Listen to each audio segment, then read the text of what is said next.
Alluri Sitaramaraju Bhogapuram international airport, ఈ credit యాక్చువల్గా ఎవరికి దక్కాలి? ముందుగా క్రెడిట్ అనే కాకుండా చంద్రబాబు నాయుడు గారికి ముందు నాకు నేనైతే నమస్కరిస్తున్నా. తర్వాత అశోక్ గజపతి రాజు గారికి కూడా నమస్కరిస్తున్నా. అండ్ రామ్మోహన్ నాయుడికి సెల్యూట్ చేస్తున్నా. యంగ్ మ్యాన్, బాగా పనిచేశాడు. ఎందుకు చంద్రబాబు నాయుడికి ఇవాళ నమస్కరించాల్సి వచ్చిందంటే, అసలు అక్కడ ఎయిర్పోర్ట్ రావాలి ఉత్తరాంధ్రలో అనే మాట ఇట్స్ ఎ గ్రేట్ థింగ్ అండి. అసలు గేమ్ చేంజర్ అంటే అదే. ఉత్తరాంధ్ర గేమ్ చేంజర్ అంటే ఎయిర్పోర్ట్ ఫెసిలిటీ కావాలి. ముందు రావాలంటే ఎవరైనా డబ్బు పట్టుకుని ఫారిన్ నుంచి రావాలంటే ఎక్కడికి వస్తాడు?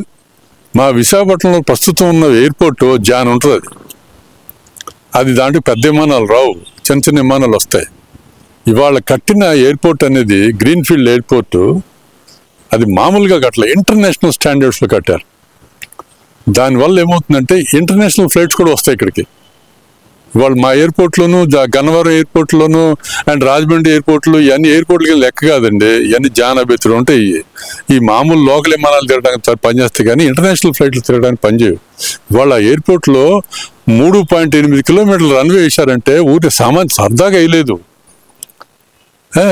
ఎయిర్ బస్ 380 కానీ ఎయిర్ బస్ 350 కానీ పెద్ద పెద్ద విమానాలు, బోయింగ్ 777 రావాలంటే దాదాపు 350 నుంచి 500 మంది ప్యాసింజర్స్ వస్తారు. ఇది కాకుండా ఆయన ఉద్దేశం ఏంటంటే లాజిస్టిక్స్ డెవలప్ చేయాలని చాలా ఇంటెన్షన్తో చెప్పాడు. లాజిస్టిక్స్ ఎట్లా డెవలప్ చేస్తారనుకుంటే ఆయన ఏం చెప్పాడంటే, మీ అందరికీ తెలియని విషయాలు కొన్ని ఉంటాయి. అక్కడ ఇండస్ట్రీస్ జోన్ అండి. మా విశాఖపట్నం అన్ని ఇండస్ట్రీస్ ఉన్నాయి.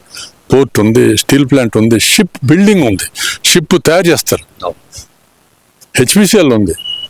ఇవన్నీ కాకుండా BHP heavy plates and vessels తయారు చేసేది ఒకటి ఉంది, Bharat heavy plates and vessels తయారు చేసేది. దీనికి ఈ ట్రాన్స్పోర్ట్ చాలా ఉపయోగపడుతుంది. ఎందుకంటే థర్డ్ వరల్డ్ కంట్రీ దగ్గర నుంచి ఆర్డర్ తెచ్చుకుంటారండి వాళ్ళు. పెద్ద పెద్ద అప్పుడప్పుడు మీరు రోడ్ల మీద వెళ్తుంటే చూస్తారు, పెద్ద పెద్ద ఆర్టికల్స్ వెళ్తూ ఉంటాయి, పెద్ద పెద్ద బేషన్ లాంటివి అట్లా రకరకాలు వెళ్తూ ఉంటాయి.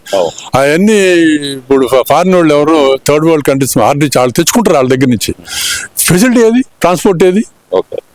ఇది చాలా బాగా పనిచేస్తుంది. ఇవాళ ఇంత పెద్ద ఎయిర్పోర్ట్ కట్టడానికి దాదాపు 150 టన్నులు కానీ 250 టన్నులు వెయిట్ మోయగల కెపాసిటీ ఇప్పుడు ఆ ఎయిర్పోర్ట్. అట్లాంటి విమానాలు ఉన్నాయి అక్కడ, కార్గో విమానాలు, అట్లాంటి విమానాలు ఉన్నాయి. ఇప్పుడు కార్గో డెవలప్ చేయడానికి కారణం ఏంటంటే, ఉత్తరాంధ్ర నుంచి ఆయన ఫిష్ ఒకటి ఎక్స్పోర్ట్ చేయాలి. అక్కడ విశాఖపట్నంలో ఫిషింగ్ హార్బర్ బోల్డ్ ఉన్నాయి, చాలా ఫెసిలిటీస్ ఉన్నాయి. ఆ ఫిష్ ఎక్స్పోర్ట్ చేయాలి. రెండోది, అక్కడ ఫార్మా కూడా బాగా డెవలప్ అయ్యింది విశాఖపట్నంలో, ఫార్మా ఎక్స్పోర్ట్ చేయాలి. మూడవది, అగ్రికల్చర్ ప్రొడక్ట్స్ కూడా ఉన్నాయండి. Agriculture products east west Godavari నుంచి అండ్ చుట్టుపక్కల అరకు ఆ ప్రాంతాల నుంచి కూడా మనకి మంచి అగ్రికల్చర్ ప్రొడక్ట్స్ వస్తాయి.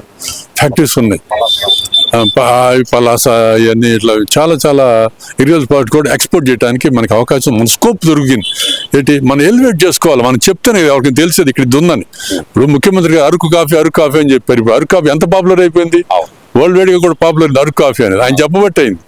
ఇప్పుడు ఇది మనం ఎలివేట్ చేయాలి. ఇప్పుడు గేమ్ చేంజర్ అంటే ఇదే.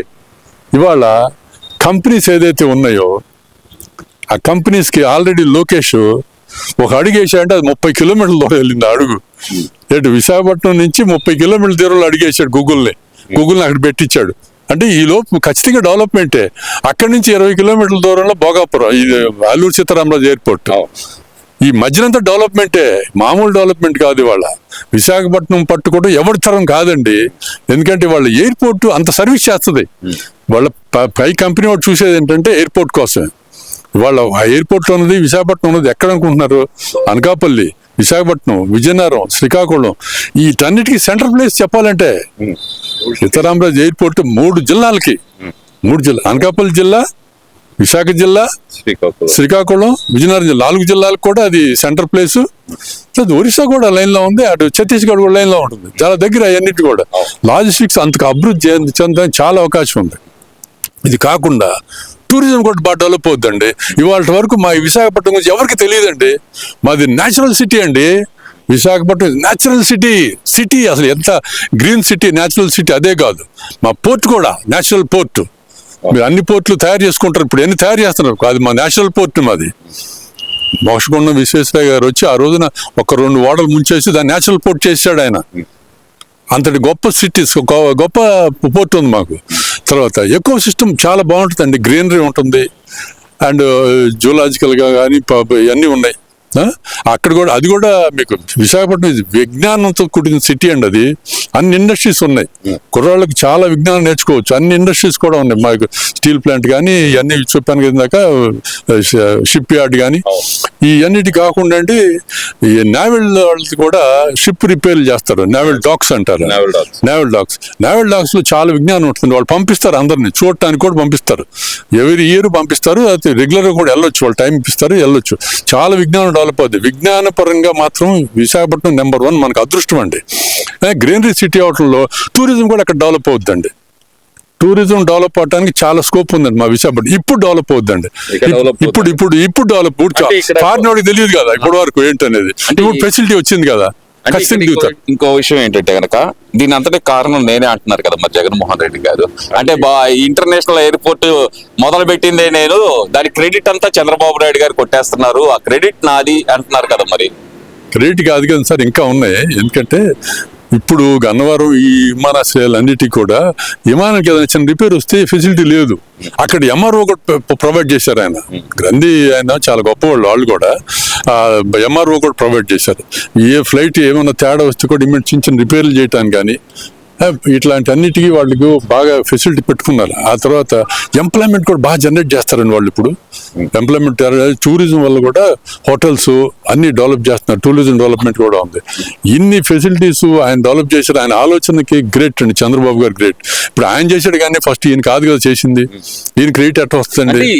ల్యాండ్ అక్వైజేషన్ మొత్తం చేసింది నేనే కదా అంటున్నారు కదా. అసలు ముందు ఆలోచన ఎవరిది సార్? ముందు ఆలోచన ఎవరిది? ముందు ఆలోచన చంద్రబాబు గారు. ఇది చంద్రబాబు నాయుడు గారిదని మీరు అంటున్నారు, కానీ బొత్స సత్యనారాయణ గారు మాట్లాడుతూ ఇది రాజశేఖర రెడ్డి గారి ఆలోచన అనే మాట అన్నారు కదా ఆయన. వాళ్ళు అట్ట కళ్ళు కంటుంటారులేండి, వాళ్ళు కల్లో కనపడుతుంటాయి అన్ని. రాజశేఖర రెడ్డి గారు అంటారు, సారథి గారు లెటర్ ఇచ్చారు, ఇట్లాంటి అన్ని కల్లో కనపడుతుంటాయి. క్వైట్ గా అన్ని జగన్మోహన్ రెడ్డి గారు ఏం చెప్పాడండి, అదేదో 25 కిలోమీటర్ల దూరం 50 కిలోమీటర్ల దూరం ఉంది, అది అవసరం లేదు, అది వేస్ట్, కేసులు వేపిస్తాను అది ఇదని చెప్పాడు కదా ఆ రోజున. కేసులు వేపించింది కూడా ఆయనే కదా. తర్వాత ఆయనే తీపిచ్చాడండి, అది వేరే సంగతి. తర్వాత ఆయనే తీపిచ్చి మళ్ళీ డెవలప్మెంట్ కి 23లో ఏదో ఓపెన్ చేశాడు. అక్కడి నుంచి వీడు స్పీడప్ చేశారు. రామ్మోహన్ నాయుడు స్పీడ్ గా పనిచేశాడు దాని ఎయిర్పోర్ట్ మీద. అది కాంప్లీట్ కండక్ట్ చేశాడు. కానీ ఈయన ఏదో చెప్పుకుంటూ ఉంటాడు, అది కాదు. కానీ ఇవాళ చంద్రబాబు గారికి టాస్కే. ఎందుకంటే ఆయనకి పరుగులు ఎత్తించడం, ఆయన కూడా పరుగులు ఎత్తుంది విశాఖపట్నం. విశాఖపట్నం ఇప్పుడు ఆటోమేటిక్ గా పరిగెత్తా ఉంటుంది. ఇప్పుడు ఇక రోజుకు ఒకడు వస్తాడు సార్ విశాఖపట్నం డెవలప్మెంట్ కి, ఇన్వెస్ట్మెంట్స్ కి. అంత ఇన్వెస్టర్స్ అందరూ వస్తారు. అంత అనువైన ప్లేస్ అయిపోయింది ఇప్పుడు. ఇవాళ రేపు ఓపెన్ అవనండి, ఊపిరి ఆడదు ఇంకా గవర్నమెంట్ కి.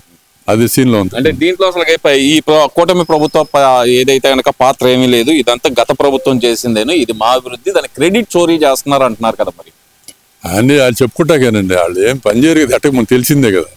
అతను చేయగలిగుంటే 4 ఏళ్ళు పట్టింది, 2 ఏళ్లలో కంప్లీట్ చేశాడు రామ్మోహన్ నాయుడు. 2 years లో కంప్లీట్. మరి అది అన్ని సంవత్సరాలు ఎందుకు పట్టింది ఆయనకి? 4 సంవత్సరాలు మెలకొండ కూర్చొని 5వ సంవత్సరం ముందు వచ్చేసి నువ్వు ఓపెన్ చేసావు. అప్పుడు దాకా ఏంటి, ఎందుకు ఆపేసావు చెప్పండి?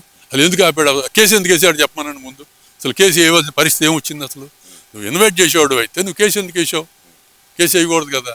అది అంత దూరం ఇంత దూరం ఉందంటే వాళ్ళ దూరం ఉండబట్టే అక్కడికి యాక్సెసిబుల్ గా కూడా ఉంది. అసలు ఇంకో సిటీ డెవలప్ చేస్తారండి చంద్రబాబు. ఇప్పుడు సిటీ అక్కడెక్కడ సైబరాబాద్ అన్నారు కదా, ఇప్పుడు ఇంకో సిటీ డెవలప్ చేస్తారు చూడండి. ఇంకొక సిటీ వస్తుంది అక్కడ, విశాఖపట్నం కాదు ఇంకో సిటీ వస్తుంది అక్కడ.